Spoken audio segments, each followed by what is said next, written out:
প্রশ্ন আসছে, একজন গরিব মহিলার বাচ্চা সুন্দর, তাই অনেকে বলছে এই বাচ্চা এই মহিলার না, শরীয়তের দৃষ্টিতে সমাধান কি?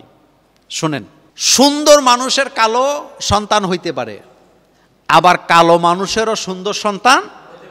যেমন একজন মহিলা, রাসূল সাল্লাল্লাহু আলাইহি ওয়াসাল্লামের যুগে মহিলাও সুন্দর, মহিলার স্বামীও সুন্দর, কিন্তু তাদের একটা বাচ্চা হয়েছে একেবারে কালো, আফ্রিকার মানুষদের মতো, গায়ের রং কি কালো। ওই পুরুষ অর্থাৎ ওই মহিলার স্বামী ওই মহিলারে সন্দেহ করলেন, সন্দেহ করে স্বামী বললেন এই বাচ্চা যদি আমার আর তোমার হবে তাহলে আমিও সুন্দর তুমিও কি সুন্দর, তাহলে বাচ্চাটা কালো হইল কেমনে? তখনকার সময় বিচারের দায়িত্ব হচ্ছে মুহাম্মাদুর রাসূলুল্লাহ সাল্লাল্লাহু আলাইহি ওয়াসাল্লামের হাতে।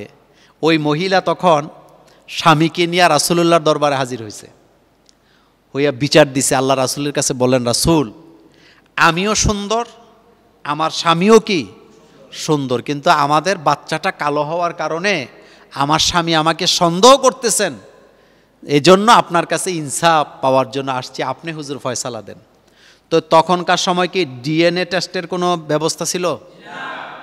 বাচ্চা কার এটা বোঝার জন্য ডিএনএ টেস্ট করার কোনো সুযোগ ছিল না।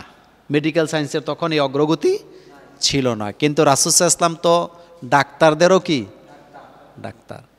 আল্লাহ রাসূল কি চমৎকার সমাধান দিলেন। রাসূল বললেন, মা বাপ যদি সুন্দর হয় বাচ্চা কালো হইতে পারে, বাচ্চা যদি সুন্দর হয় মা বাপ কালো হইলে বাচ্চা সুন্দর হইতে পারে।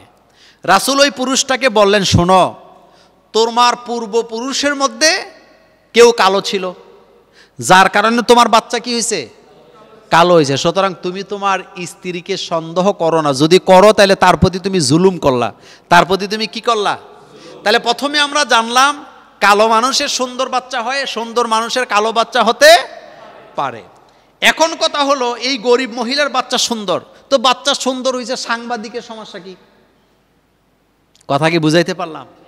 আমাদের দেশটা এখন এমন পর্যায়ে গেছে, কোথাও যদি একটা গন্ডগোল লাগে ইউটিউবার সেখানে আছে কিনা নাই? নাই। কালো মুরগা সাদা ডিম কেন পারলো?